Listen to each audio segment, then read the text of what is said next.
പൗരോഹിത്യ സാഫല്യത്തിന് കുറുക്കു വഴികളില്ല. Father doctor Vincent Kundukulam.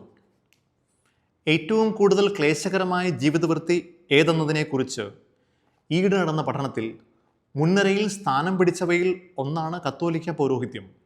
ഒറ്റ നോട്ടത്തിൽ അതൊരു അത്യുക്തിയാണെന്ന് തോന്നാമെങ്കിലും സർവേ നൽകിയിട്ടുള്ള കാരണങ്ങൾ മനസ്സിലാക്കിയാൽ അത് പക്ഷപാതപരമായ നിഗമനമല്ലെന്ന് ബോധ്യപ്പെടും. 5 പതിറ്റാണ്ടോളം നീണ്ടു നിൽക്കുന്ന സേവനം, വൈവിധ്യങ്ങളായ ധർമ്മങ്ങളെ ഒരേ സമയം സമന്വയിപ്പിക്കാനുള്ള ബാധ്യത, മനുഷ്യൻ്റെ വൈകാരിക പ്രശ്നങ്ങൾ കൈകാര്യം ചെയ്യുന്ന വഴി ഉണ്ടാകുന്ന സമ്മർദ്ദങ്ങൾ, സമൂഹത്താൽ നിരന്തരം നിരീക്ഷണ വിധേയമാക്കപ്പെടുന്ന അവസ്ഥ, ഒറ്റപ്പെടൽ, ഏകാന്തത എന്നിങ്ങനെ നീണ്ടുപോകുന്നു ആ കാരണങ്ങൾ. അവയിലെ ശരിതെറ്റുകൾ പരിശോധിക്കാനല്ല ഈ കുറിപ്പ്. ചില സമീപകാല സംഭവങ്ങൾ വൈദികരുടെ മാനസിക പിരിമുറുക്കം യാഥാർത്ഥ്യമാണെന്ന ചിന്തയ്ക്ക് ബലം നൽകുന്നു. ഒരു തൊഴിൽ എന്നതിനേക്കാൾ ഒരു വിളിയായി കണക്കാക്കപ്പെടുന്ന വൈദിക അന്തസ്സ് കുറെ കൂടി പാവനവും ആനന്ദപ്രദവുമായി തീരാൻ സഹായകമായേക്കാവുന്ന ചില ചിന്തകൾ പങ്കുവയ്ക്കുകയാണ് ഇവിടെ. പൗരോഹിത്യത്തെ ഒരു തൊഴിലായി വീക്ഷിച്ചാൽ സർവേ ചൂണ്ടിക്കാണിക്കുന്ന ഘടകങ്ങൾ തീർച്ചയായും പ്രസക്തങ്ങളാണ്. എങ്കിൽ മറ്റേതൊരു തൊഴിലിലും മാനസിക സമ്മർദ്ദത്തെ അതിജീവിക്കാൻ നിർദ്ദേശിക്കപ്പെടുന്ന മാർഗങ്ങൾ അവലംബിച്ചാൽ വൈദികരുടെ ജീവിതവും അനായാസകരമാകേണ്ടതല്ലേ?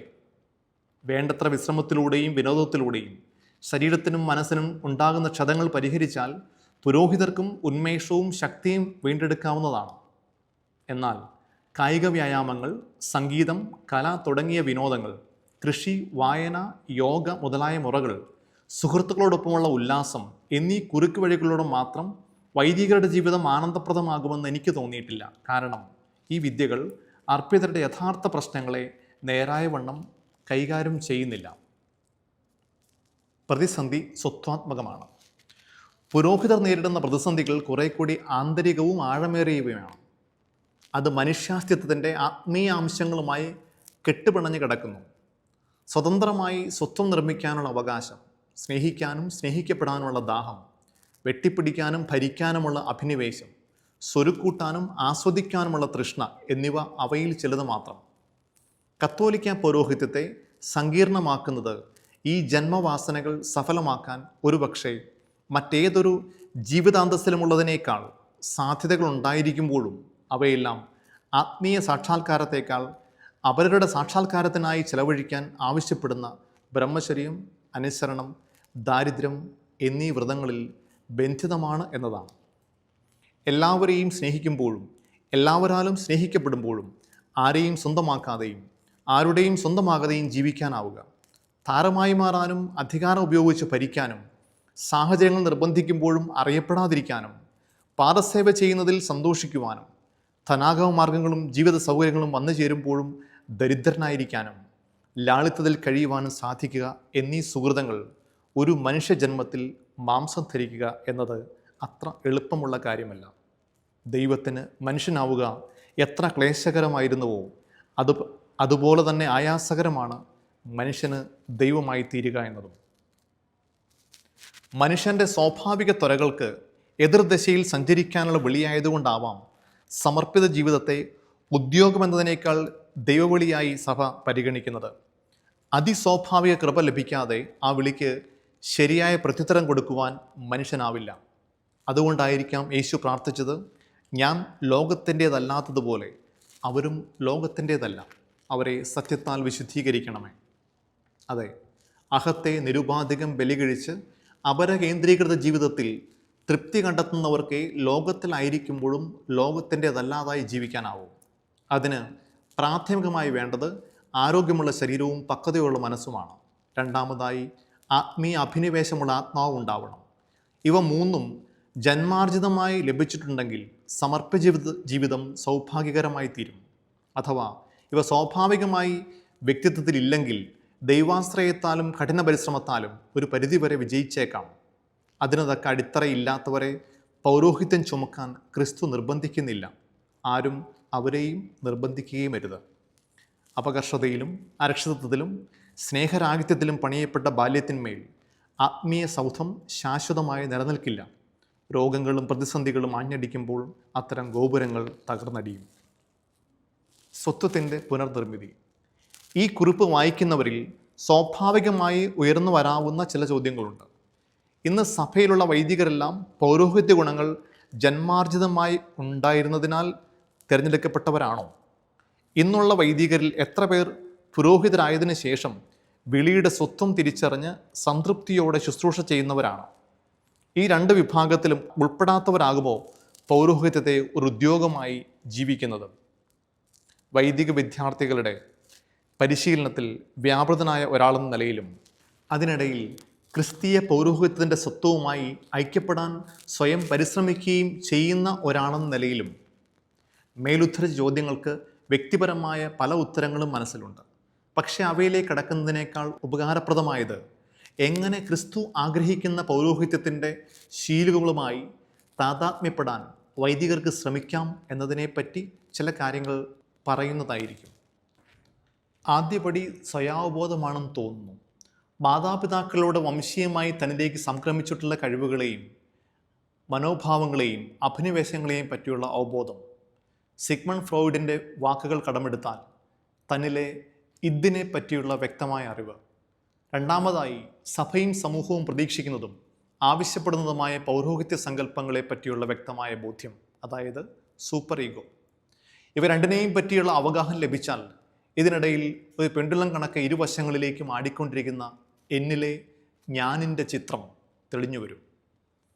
വ്യക്തിത്വത്തിലെ പ്രസ്തുത അവസ്ഥകളെ യാഥാർത്ഥ്യബോധത്തോടെ മനസ്സിലാക്കുകയും അംഗീകരിക്കുകയും ചെയ്താൽ പ്രശ്നപരിഹാരത്തിനുള്ള പ്രഥമഘട്ടമായി. 23 ഇരട്ട ക്രോമസോമുകളിലൂടെ മാതാപിതാക്കളിൽ നിന്ന് വന്നു ചേരുന്ന ജനിതക ഘടകങ്ങളെ മാറ്റിമറിക്കുക എളുപ്പമല്ല.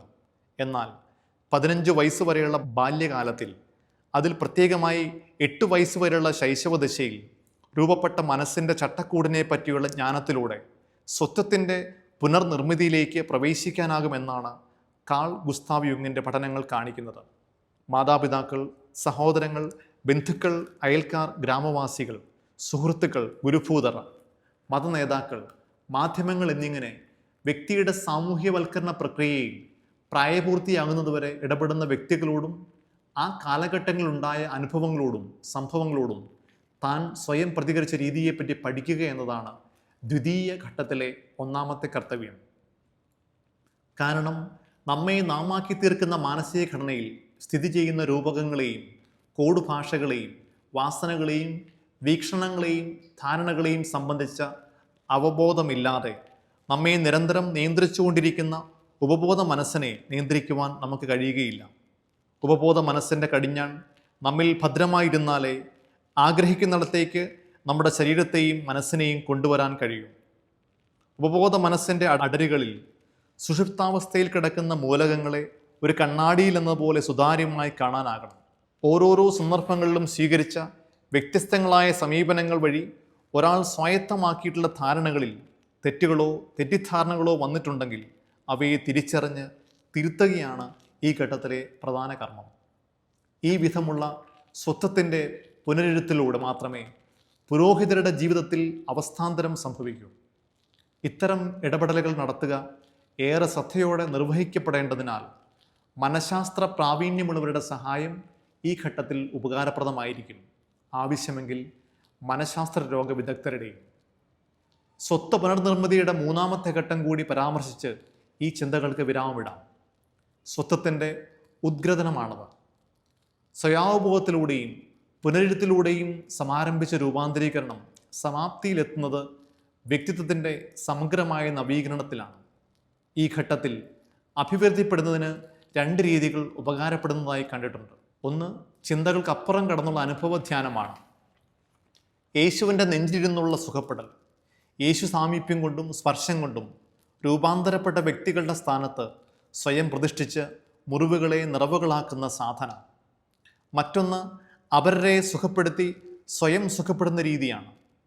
തന്നെപ്പോലെ ജീവിതാനുഭവങ്ങളോട് അപക്വമായ വിധത്തിൽ പ്രതികരിച്ചതിൻ്റെ ഭവിഷ്യത്തുകൾ പേറുന്ന അജഗണങ്ങളെ മനസ്സിലാക്കുകയും അനുഗമിക്കുകയും ചെയ്യലാണത്.